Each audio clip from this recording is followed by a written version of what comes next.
Blog Talk Radio. Hi, folks. Welcome. I'm Dan McDermott. This is the McDermott Report live every weeknight at 8 p.m. Eastern Time, 5 p.m. Pacific on Justin TV. And with me, as always, is Emily Williams. Well, as often is the case. Emily, welcome. Hi, Dan. Thanks for having me.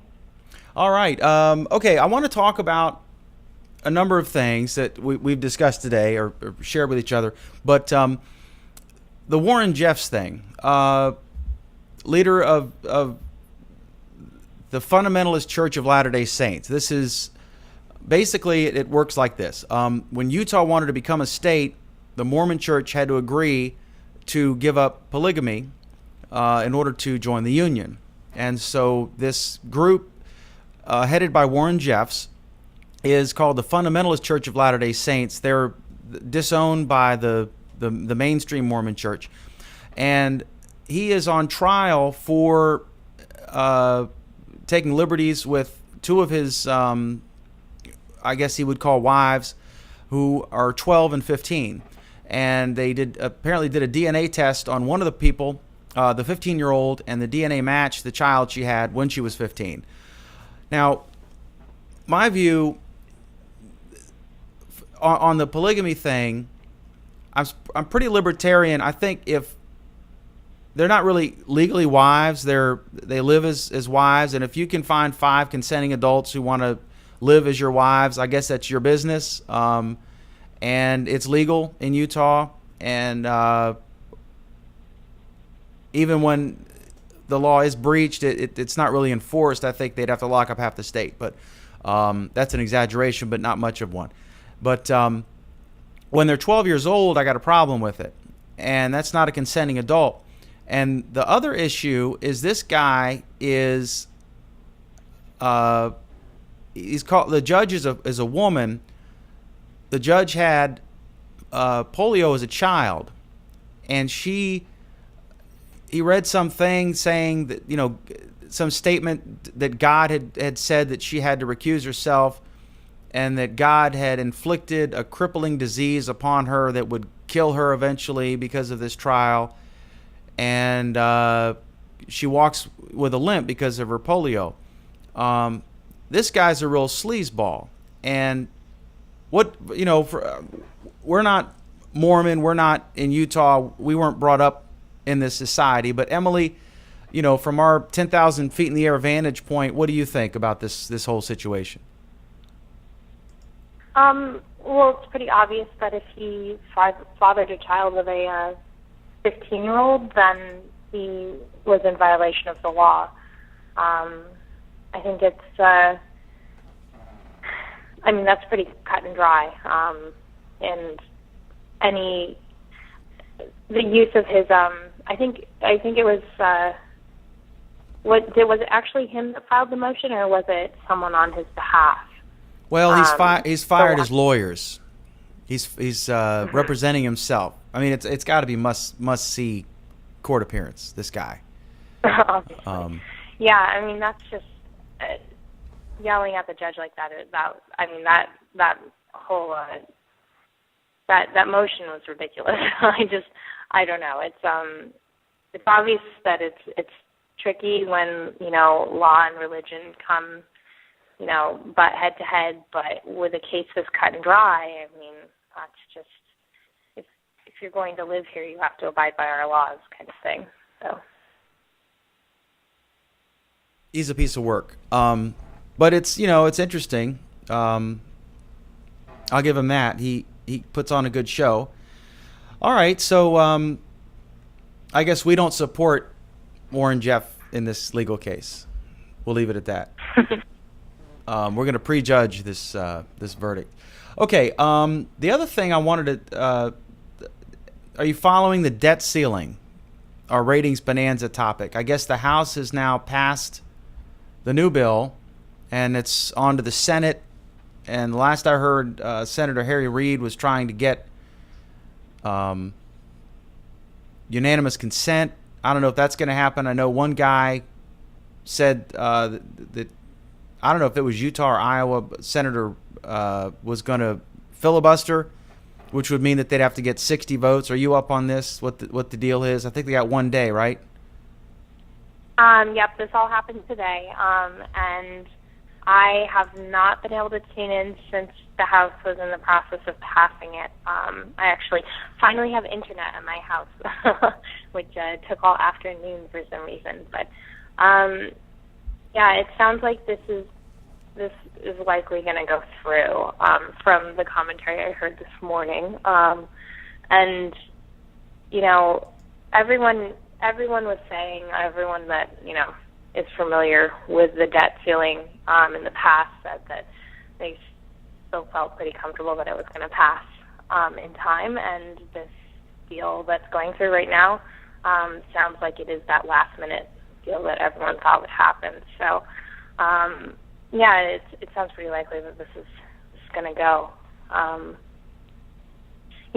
don't think either side is completely thrilled with it, but then again, it is a compromise, which was the one thing that would make anything go through at this point. So, yeah, we'll see. It's kind of my thinking on this. I agree we need to cut spending. We can't continue. We're threatened with having our rating downgraded, and now there was a story. I'm trying to find it here. There was a story about these guys. It's Moody's is one of the debt agents, and in the big the Dodd-Frank Financial Reform Act, they went after these ratings companies that missed Enron, that missed the fact that didn't notice that millions of Americans were getting these stated income, aka liar's loan mortgages, and then the housing market collapsed when it was obvious. I mean, houses had doubled in 5 years. They weren't worth that, and they missed that. And now, on the one hand, they're threatening the United States government by saying our credit rating could be downgraded, affecting anybody who borrows money, which is most people, and affecting the government, the amount of interest they pay. But at the same time, there was an AP story, I think, today that these same ratings companies are lobbying the government to the tune of almost $2 million on these regulations to regulate them.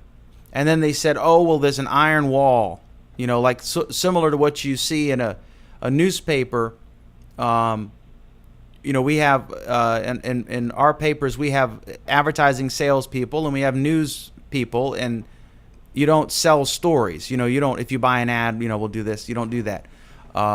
And the FAA has been criticized because of a dual role between promoting the airline industry and also regulating it. And the argument every time there's a crash, they say, well, they're too lax because they're also trying to help the industry instead of simply regulate it, that they should be split in two. But does this strike? I mean, it's like everybody is sleeping with everybody in Washington. And is this a cause for concern, the fact that a company that on the one hand is in charge of determining the creditworthiness of a government, and on the other hand, they're spending money to lobby members of the government to affect the regulations that apply to them? I think that you've got to be pretty naive to think that there isn't a lot of that going on in Washington, just all over the board, all across the board. I mean, a good example of something that is almost directly along those lines is the new regulatory agency that is the Consumer Protection Agency that just set out its first list of goals that we were talking about earlier, or I think in July.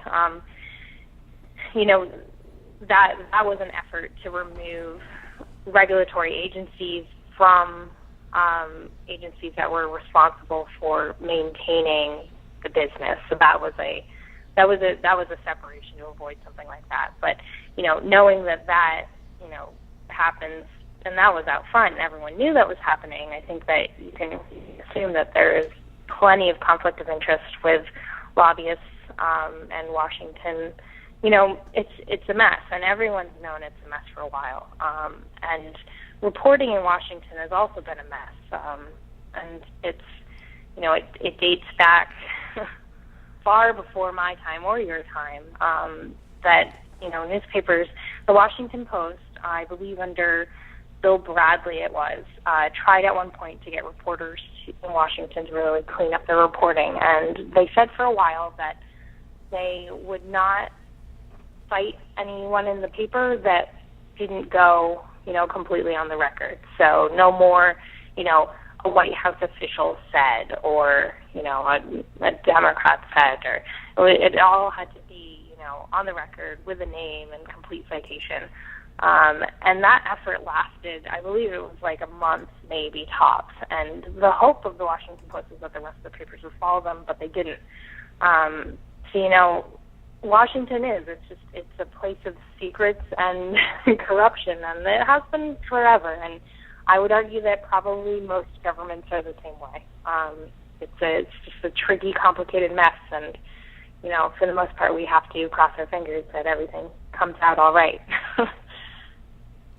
I want to talk about that because I actually commented on a story today about this topic. AP has a new policy that they'll quote facts off from an anonymous source. In other words, the reporter knows who the person is, but the person won't is not authorized to speak for the entity. And you get this a lot. The government regularly holds conference calls. I've been on them. The White House will have a conference call, and it will be guys you see on the Sunday morning shows, the guys in charge, and not the president, but senior people you see. And they'll say, you can quote a senior administration official. They did this right before, who was it? Right before they bankrupted GM, they did a conference call, and I was on it. And it was the most senior administration people. You recognize their voices on the phone, and you knew who they were. But it's the policy is it's a senior administration official, and everybody, Reuters, Bloomberg, everybody was on there. You recognize them, and everyone knows everybody, and it knows who it is, but you can't say who it is. And if you ever notice, often you'll hear Wolf Blitzer and then Shepard Smith and everybody's saying senior administration has told us blah blah blah. Well, they were on a conference call with everybody else, and they just said, okay, you can't say it was Tim Geithner or whoever. And but what the AP's new policy is that they're allowed to use facts, but they're not supposed to allow to offer an opinion. But I can think of a number of cases where let's say you were doing a story and you wanted to get an opinion from a political campaign about what they thought of an opponent's ad or something. Or are you worried about it? You're not worried about it. It's going to be spin, but it's still news. And what they said. And maybe the campaign manager doesn't want to go on the record and say it. And maybe the candidate wants to say it but doesn't want to go on the record because he doesn't want to be attacked later, but he wants to give you his candid opinion. I don't think there's anything wrong with that as long as you make it clear.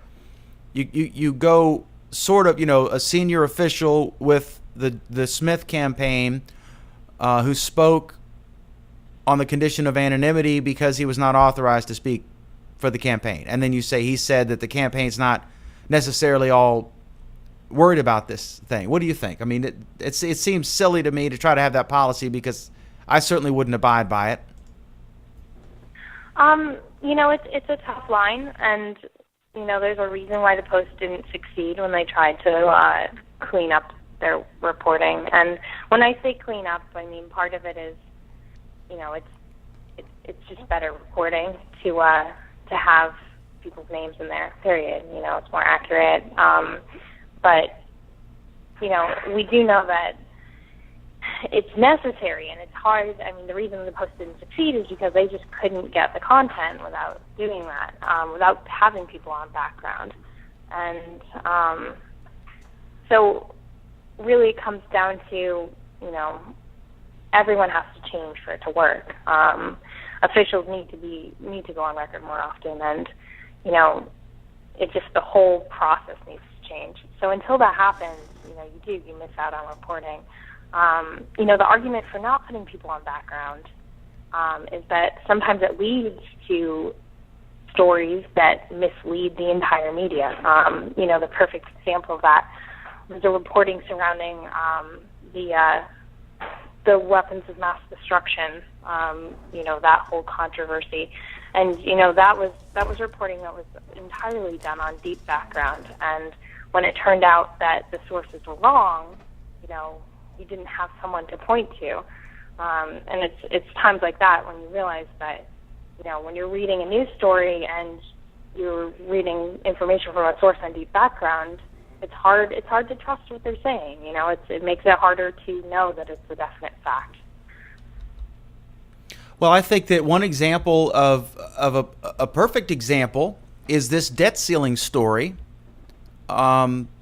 which is just mind-numbingly boring to a lot of people, but I'm kind of into it.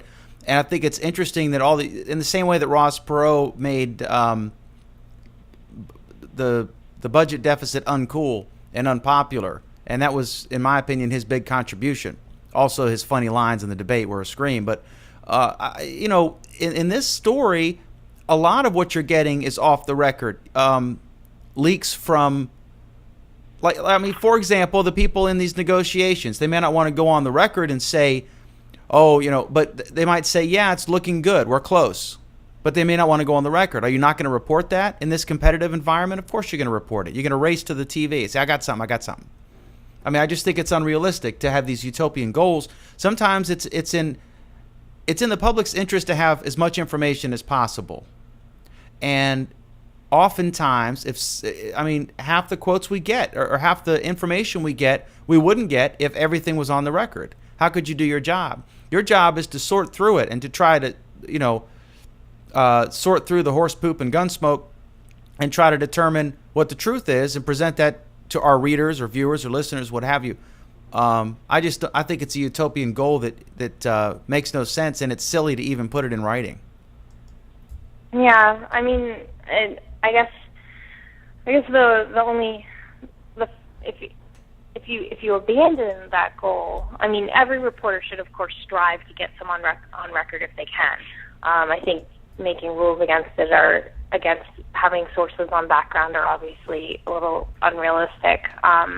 But that just harkens back to the fact that a well-trained ethical reporter is a golden resource, and that newspapers and all media outlets really need to focus on stuff like that.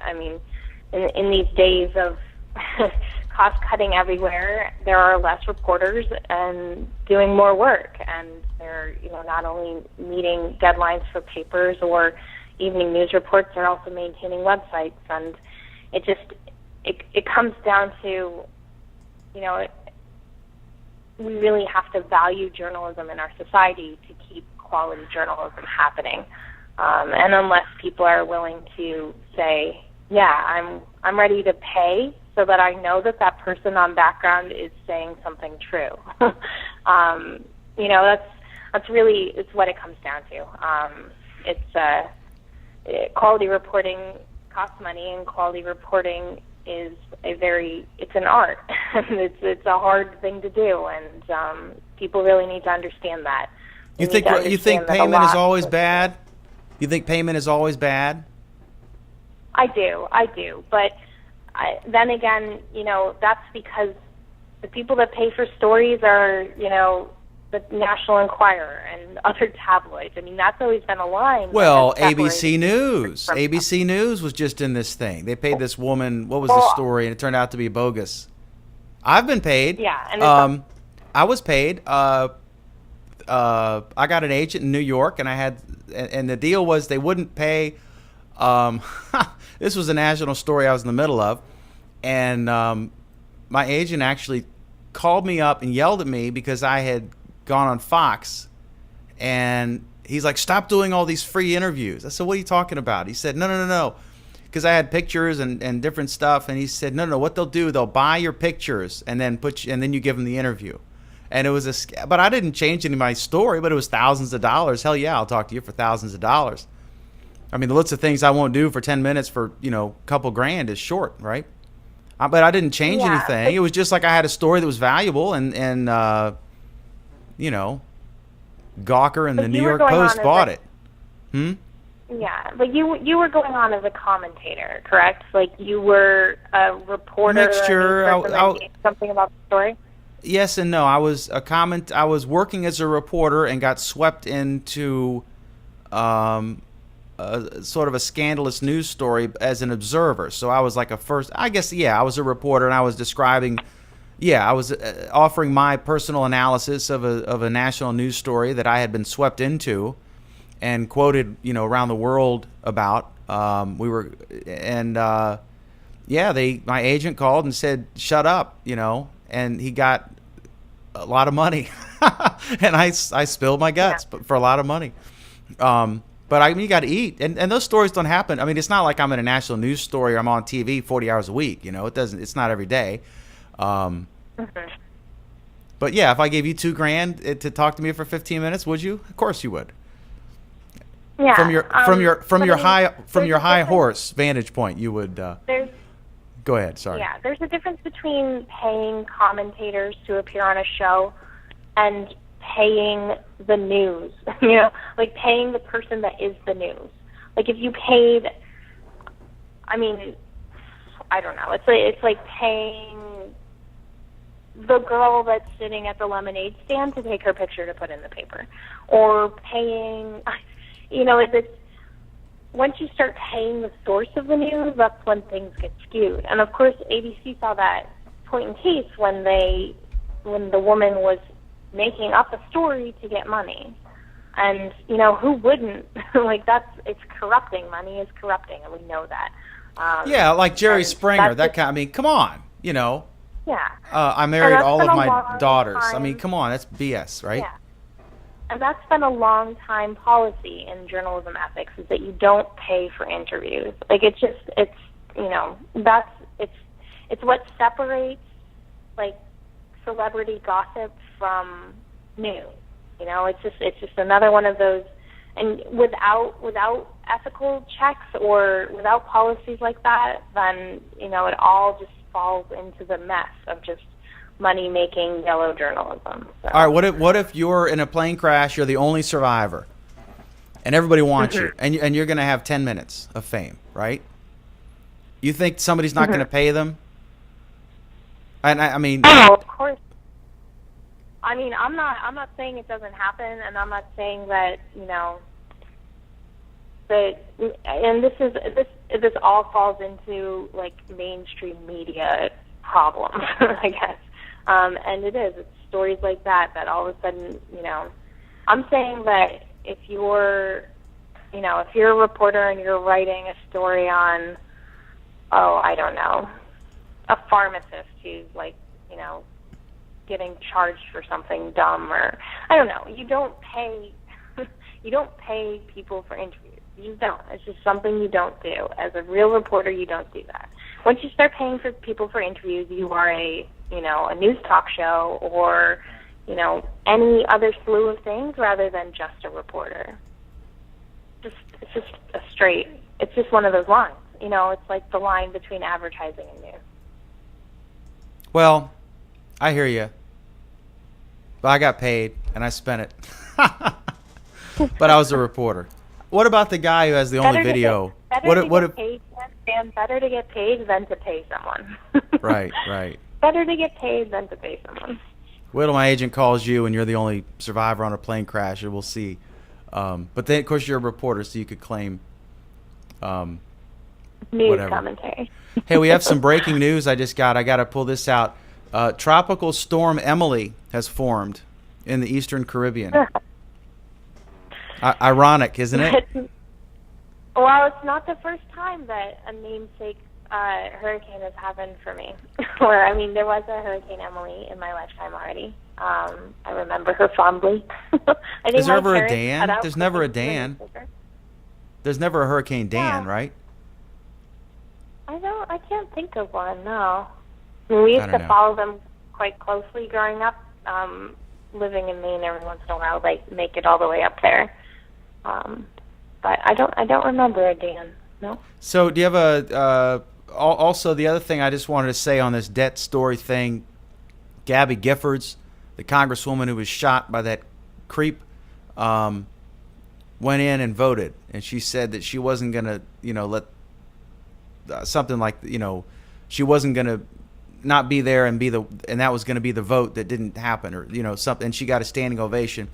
I don't know anything about her politics, but I would, I hope she's a congresswoman as long as she wants to be. I think that's a great, she's fighting to make a recovery, and our country's, I want her to be a success.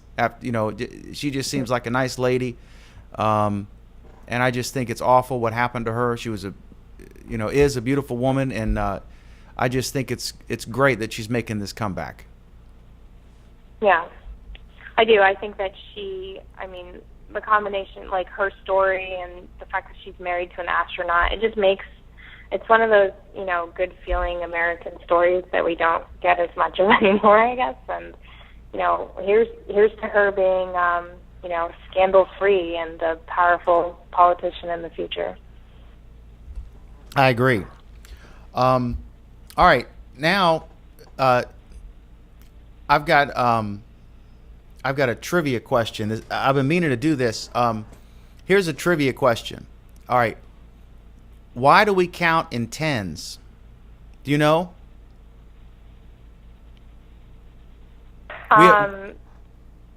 We have a base 10 number system. Tens, hundreds, thousands. The only other one most people know is twos, the binaries, plus or one. Or zero, either the computers are built on the binary system, often represented with ones and zeros, because the way that the circuits work, there's either an impulse or not. It's on or off, and they used to be tubes, on or off and stuff.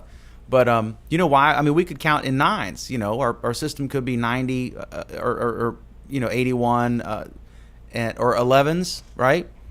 And but you think it's logical, but it's not. There's no reason for us to use tens. We could use 9s, 11s, 7s, whatever. But we choose tens. And the reason we do it is because we have 10 fingers.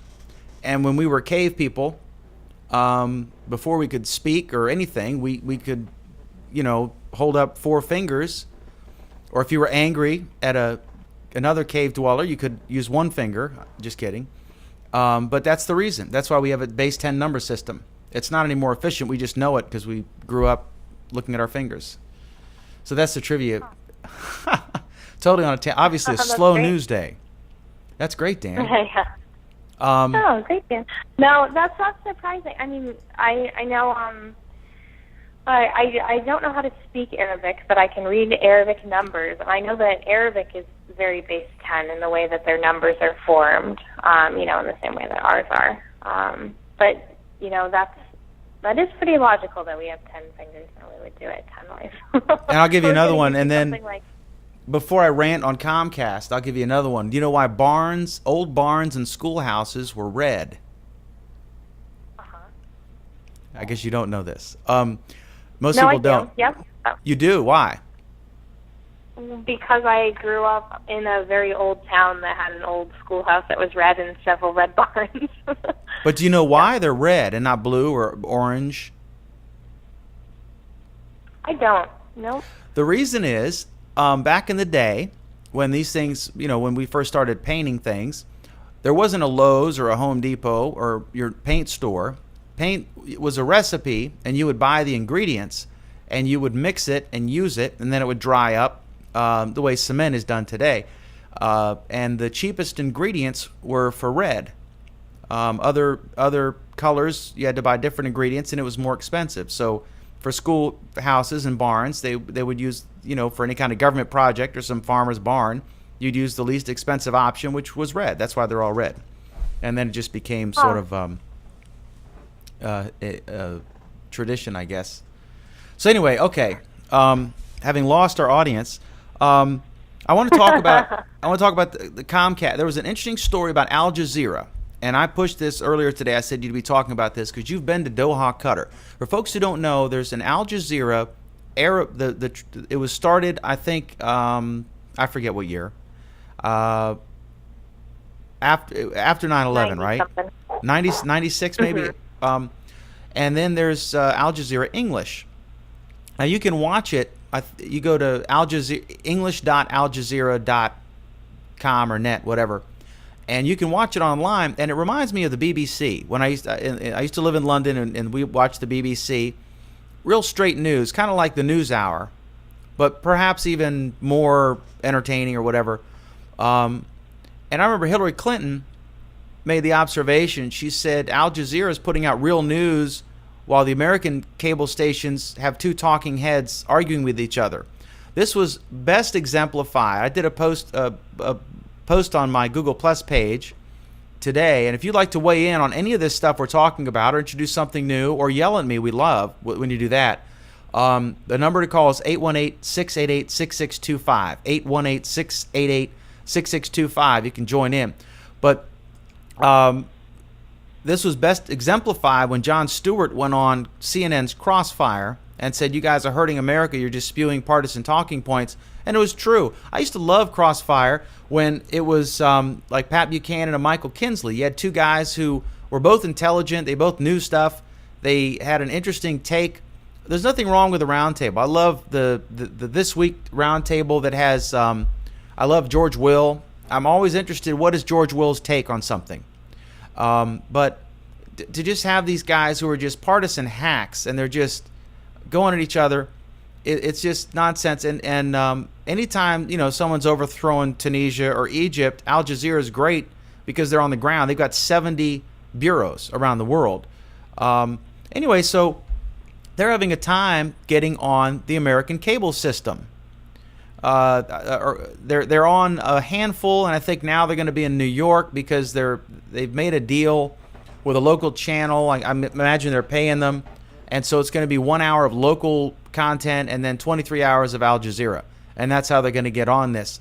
So before I talk about my personal experience trying to get a cable channel, what do you think? Is this anti-Muslim, post-9/11 America, we're not interested in anything the Arabs have to say, or is this just a dollars cents issue? It's hard to get a cable channel. What do you think, Emily? Well, I know that they've been trying to get channels here since at least 2 years ago. It was 2 years ago that I visited Al Jazeera English, the station in Qatar, in Doha, and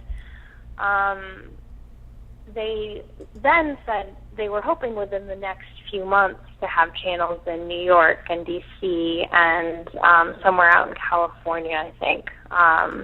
Local channels, not just the satellite stuff, because of course you can get them, on your 300 or thousands of channels when you get satellite. But they were having a lot of trouble, and the folks at Al Jazeera will be the first to tell you that they're very convinced that they've been dubbed the terrorist network, and they've lost journalists to U.S. missiles in hot zones, and one of the times it was actually it was a hotel that their journalists were staying at, and it was the kind of missile strike that you have to really question what intelligence was behind it. But they have felt the network has felt a lot of negativity from the U.S. as a result of that, and they have made journalistic decisions that of course outlets in the U.S. would never make. But then again, they're part of what makes Al Jazeera great is their independence. They are funded by the state of Qatar. I think it's kind of a pet project of the Crown Prince, but in the way that he throws infinite amounts of money at them and says, have at it. and the folks over there were very adamant in the fact that, Qatar really has no say over what Al Jazeera does. They just kind of give them a blank check. Do you believe that? Do you believe that? Well, I have to. Right now, Qatar is throwing a lot of money at a lot of different projects. I mean, they have this huge educational village in Doha that has a ton of U.S. universities that are building campuses over there. So I wouldn't be surprised. I'm sure that there have been memos from time to time, but Qatar really, besides being an Arab nation, is not. It's not in the heat of these political battles. It's still very young. They do have a lot of money. It's pretty westernized for an Arab country, isn't it? I mean, it's about really money. It really is. Yeah, it's and I mean, my favorite example of, and this is just it's of course not data related at all, but we went to a restaurant in Doha, and the only other people at the restaurant, and it might have been because it was late, but was a group of Texans, women, who were all there with their husbands that were, doing some oil deal or something. And they were like, yeah, it's kind of just like, going out to the spa in the middle of the desert. I don't know, they were very loosey-goosey about it. So, I mean, I hesitate to say that, Al Jazeera is completely independent because, as we know, it's tricky being funded by a government. But at the same time, they've produced a lot of really great quality journalism as a result of how much money they have and how much resources they have, which is the argument for having that great amount of wealth behind them. But as far as having a legitimate reason to keep them from broadcasting in the States, I really don't think there is one. It's not like they're promoting anything or, I mean, It's. I think that they really, and I think that you had it dead on, that the resistance that they've seen coming to the States in a non-satellite medium is underhandedly. I do. I think that it is probably because people are afraid of the network. I mean, when you look at it, it's the logo is Arabic, which of course we have on a whole, Americans I think are very undereducated about the amount of, there's a lot of Arab people in the world, and we are very familiar with a small set of them that have caused us a lot of damage and not very familiar with the rest. So I think that it's hard. It's going to be hard for Al Jazeera to convince the American public that, it's all right to watch news about the Middle East from the Middle East. I mean, logically it makes sense. They're there. They have people that live in these places that can speak the language, that can go in and get news that, not only do American networks not have the resources to do, but, frankly it's hard to learn Arabic, and we just don't have enough journalists that can speak it, and, it's always been a tricky region to cover, so. You've been there. Give me a quick description of the place. Were you in the English Al Jazeera studios? Apparently it's unbelievable, and they've got the biggest television in the world. Yep, we got a tour of Al Jazeera English, and we actually got to view part of a taping that they were doing of a newscast. And yeah, they have I think they said it was the world's largest continuous screen, and it actually, most newscasters will have either like a green screen or a blue screen behind them, or if they are actually putting up images physically, there'll be a number of screens connected together, but this is just a large wrapped around screen, so they can do all these really cool things graphically, and seeing it in person was incredible. And I mean, usually when you go into television studios in person, they look, so much less than what they look on TV, but I think this was almost the opposite. Yeah, certainly if you were in my studio, it would it would look like less than. But like, you go to they're usually ghetto in the back. There's wires and stuff's banged up. Sets going in and out, and everyone's a lot closer than you think. I think I like Al Jazeera English. I've never seen any kind of America's Satan crap on there. It's pretty straight up news, and I think that they are trying hard to to appeal to an American audience, because of course if you're an English program, then the money is in the United States. I mean, you can be in UK, but if you want to make the real money, I was just reading this thing about a UK music artist, that there's basically 30 places you can play, and you've toured the United Kingdom. In America, you can go 300 places and you haven't hit the same town twice. So the money's here, and so they're not going to do, putting Ahmadinejad up there, is just not going to be conducive to attracting an American audience. And I see them do stuff like they'll be out there talking. A hurricane happens somewhere, and they've got an Al Jazeera guy standing there, and in between CNN, Fox, for the 13, homes that have Al Jazeera on cable to watch. They're there, fully funded. But I'll tell you what it's really about. And let me just say, I'm trying to get Parson Brown. I'm hoping he calls in to talk about mountaintop mining. And Jim Romanesco, the guy who wrote the article, I just sent him a message about the AP anonymous story. I just sent him a message, and he just added me on Plus. Romanesco's a god. Sorry. Huh? Jim Romanesco to reporter nerds like myself. I mean, he has great stuff. He's great. As soon as I got into grad school, yeah. He's in hopefully we'll call. At Pointers now, right? Yep, he works for the Pointer Institute. Yep, Pointers Institute. So I'm hoping he will. Hoping he'll call in. I just sent him a message back. But anyway, this is about money. It's not about, in my opinion, in my humble opinion, it's about money. And I'll tell you my quick story. I have, as our regular viewers know, I have 3 newspapers. One's in Warren County, and we wanted to start. And I do some TV stuff. We do 2 shows now, and we have another. Anyway, I have some experience at that, and we have other people who are involved. We wanted to start a cable channel, and because there is no channel about or in Warren County, Virginia, an area of about 30,000 people. And so I called the Comcast people. I talked to the guy who's like the number 2 guy, whatever, and I said, I just want to feel, or we're looking into this. I want to know how this works. What is the deal? And he said, oh, we don't give out channels. And I was like, well, how does it work? I know, basically you can buy a channel, and it's like $50,000 or something. I said, okay, so there's this thing, TV3 Winchester. It's a company owned out of Atlanta, and they have a Harrisonburg TV station.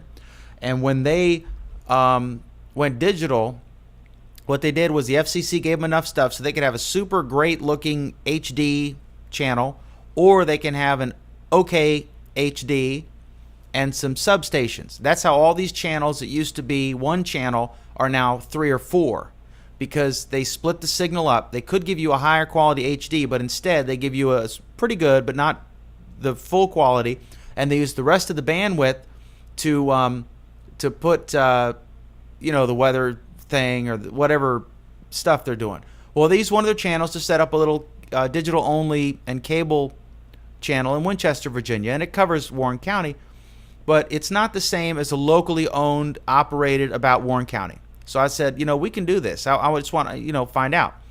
And they're not interested. And I said, I don't understand. I said, the Food Network, you will pay. You'll pay C-SPAN, you'll pay Fox News and CNN. But if the local community, someone wants, and we're the biggest media organization in Warren County, I said, we want to do a channel that's local, and they're not interested. Now, in their defense, there is, I think Parson's calling. Hang on, Parson. In their defense, more people probably are interested in the Food Network or ESPN or CNN than will be interested in our channel at first. But I just think that it's awful. Even like Oprah, there's probably no one more powerful than Oprah on TV. Even she, went the route of partnering with Discovery, and they converted a channel over that already had what's called carriage.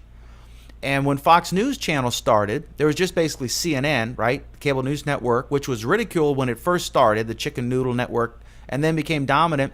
Then Fox News started in the 90s, and they actually paid cable stations. There's a story I linked to in this post on my Plus page. If you want to go see that, gplus.2/McDermott. But they actually paid $11 per subscriber to get on cable systems. So Fox News actually paid cable channels to be on there. and then of course they're popular, and now they get paid to be on. So it's all about the mighty dollar. And if Al Jazeera just pays enough money, they can get on the cable channels. But that's what it's about. The cable companies don't exist to service the local communities. The local communities exist to service the cable company shareholders, basically, is how it works. And Parson is on, I think. Let me see here. Yes, I am. Hey, Parson, how you doing, buddy? Emily, let me introduce you guys. Are you on Google Plus by any chance, Parson, or can I steal a picture from your Facebook page?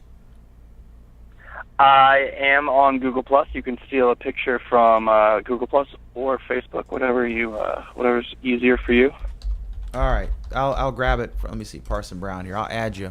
Yep, there you are, looking very, very official. All right, One Parson, of my Washington D.C. days. Yeah, when you were an evil political type guy.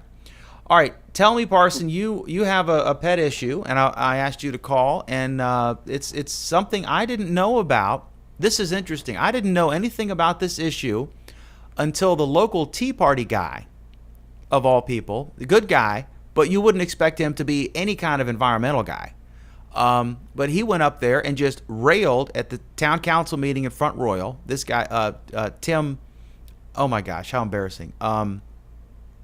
Oh gosh, you probably know his name. I think I put you guys in touch. I'm embarrassed.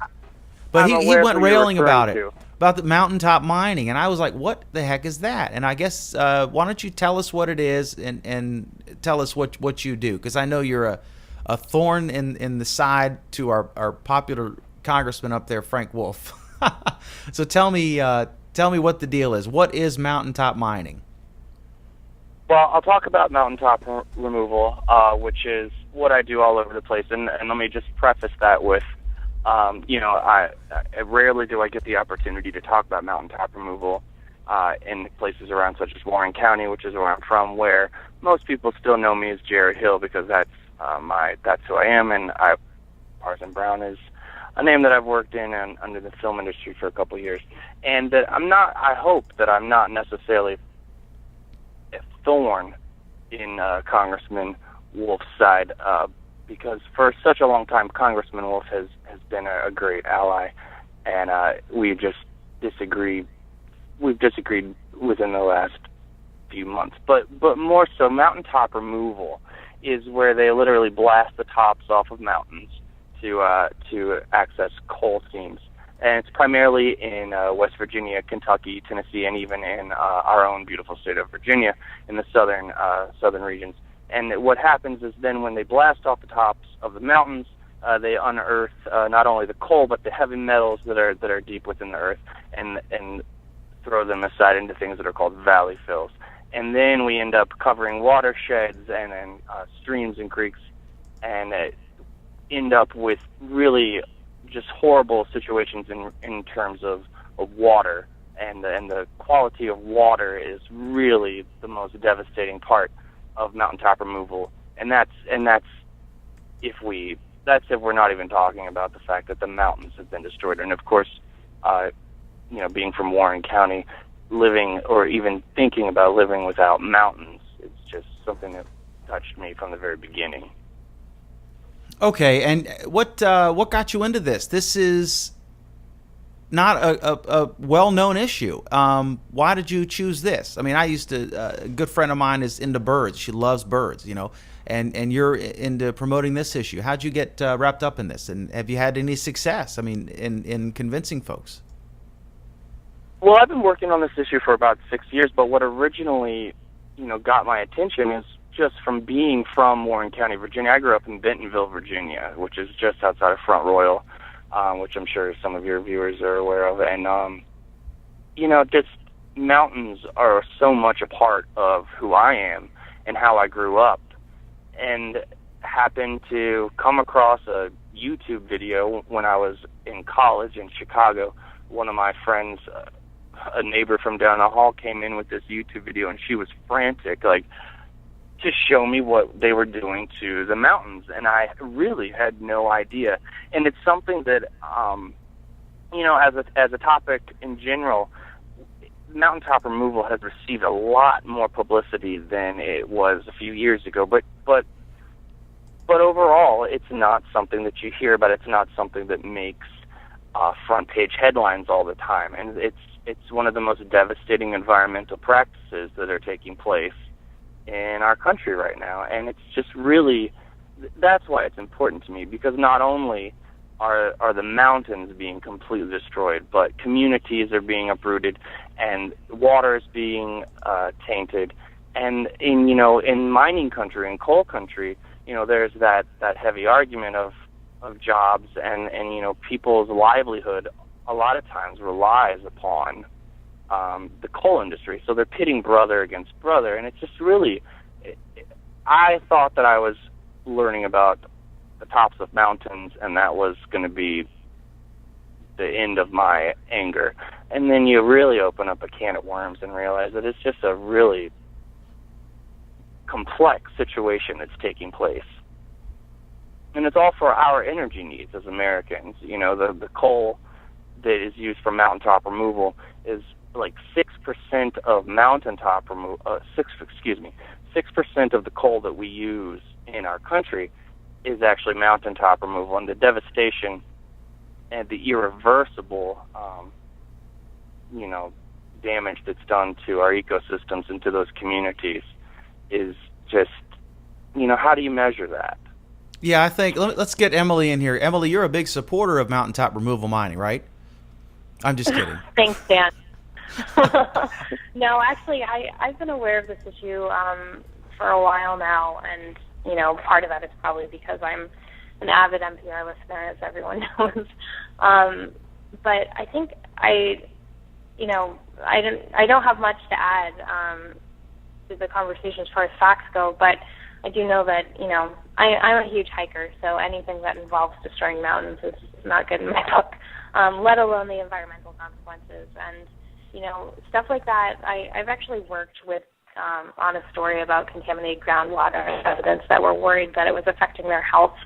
And stuff like that is really hard to prove. To get class action suits together to really show that there are a number of people that were definitely affected health-wise by this one specific thing, it's really difficult. And, the other thing is that the EPA has, they have some power, but their power, becomes really limited by what happens in the courts, and it's tricky getting anything like this taken care of.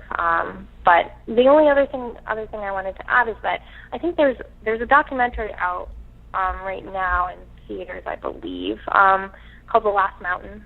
I saw a trailer for it a while ago. I've heard that it's Bobby Kennedy's movie, yes. Yeah, it deals with this. So if anyone wants to watch the movie rather than read an article on it. There's quite a few documentaries, but there's a new one. So. Okay, we're pushing up close to our time, so I want to hit one more.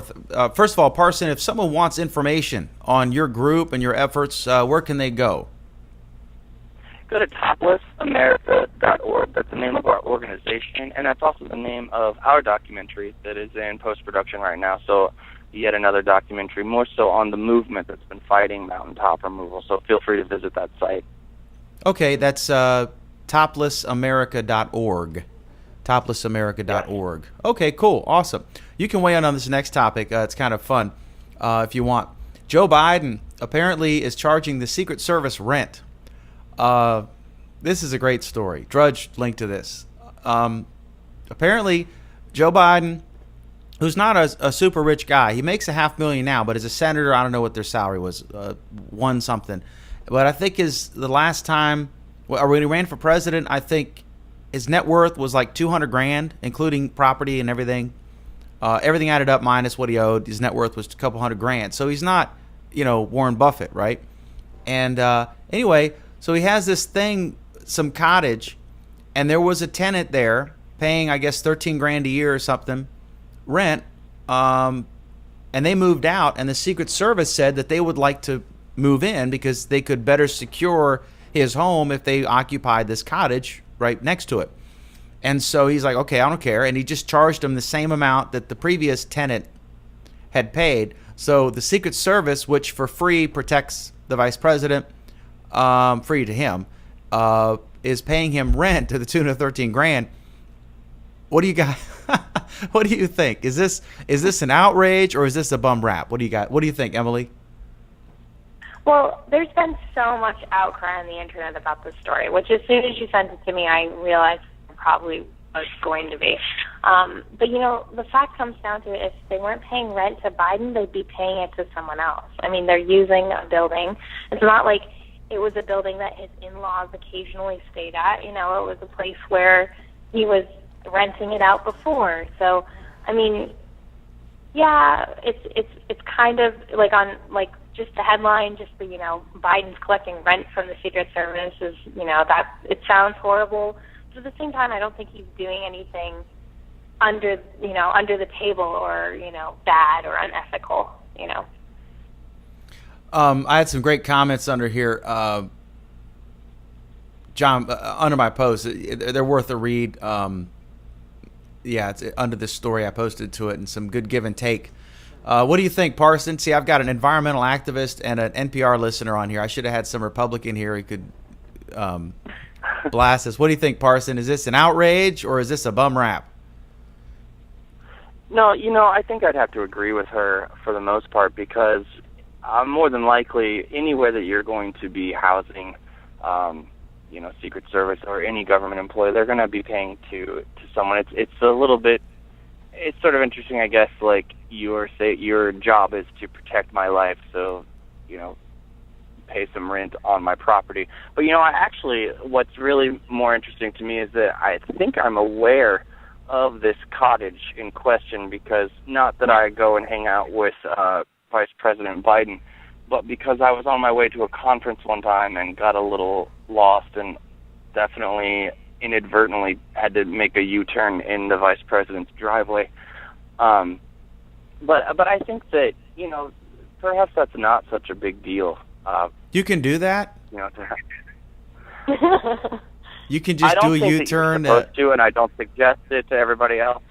I didn't really realize there was security there, right? Was he vice president then? Or I guess it's whoever was vice president lives there. It's not like you were in Delaware. You were in the vice president's. It's near what, Blair House or something, right? I don't know. Right. Well, our directions indicated that there would be this big clock, and that's how you'd know that it was the vice president's house. And we thought that we were lost, and we saw this giant alarm clock. And then when I thought clock, vice president's house, I was thinking big antique clock, but it was definitely a giant alarm clock and a gated driveway, and I did have to turn around there, and then it was just in the entryway, but we did see a cottage. That's while funny. We were doing that. You could have been arrested at the vice president's house. I know, what a terrible way to go down. It was just a mistake. I know, if you want to be arrested, it's chained to a mountain or something, right? I mean, you're not doing a Yui. We were on our way to Appalachia Rising, which is where 115 people did ultimately end up getting arrested at the White House in protest of mountaintop removal. I would have just been a day early and at the wrong place, I guess. Yeah, you can't even get arrested right. No, I'm just kidding. All right, awesome. Okay, Parson Brown, toplessamerica.org. Look for the movie. He's the local guy in Warren County. So that's awesome. Working against mountain. He's the friend of the mountains. And then Emily Williams, who basically agreed with everything Parson said and most of what I said. We got to find something that we're just virulently against and have a real knockdown drag out. But I do thank both you guys, Parson and Emily Williams, senior political writer for the Lynchburg Times. You can always check out Emily's writing at lynchburgtimes.com. This program, McDermott Report, airs 5 nights a week, and Friday it's Google Plus Week with Christina Trapolino and Daniel Bowie. They'll be on here. We'll be talking about the latest Google Plus news. Hot show. It's actually the most viewers of any of them. We started last week, and it's a hoot. So we love it. Anyway, thanks for joining. We're 8 p.m. Eastern, 5 p.m. Pacific. We appreciate you folks hanging out with us on the program, and I will be back tomorrow night.